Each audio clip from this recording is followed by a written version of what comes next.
مش كل أكلة اتسمت باسم ست، بس أم علي وراها حكاية دم وعرش وانتقام.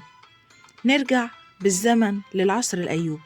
الست شجرة الدر اتقتلت، وجارية اسمها أم علي بقت فجأة مرات السلطان. عشان تثبت وجودها وتعلن انتصارها، عملت حلو من اللبن والسكر والرقاق، وزعته على الناس كلها في شوارع القاهرة. ومن ساعتها الحلو بقى رسالة، مش مجرد أكل، رسالة قوية وذكرى انتصار، وطبق اتورث اسمه قبل طعمه. النهاردة أم علي مش بس أكلة، دي جزء من التراث المصري، محمية باسمها وحكايتها زي ما اتحمت زمان بالسلطة. في مصر حتى الحلويات ليها تاريخ، والتاريخ دايما له طعم. وفي مصر حتى الأكل ليه حكاية.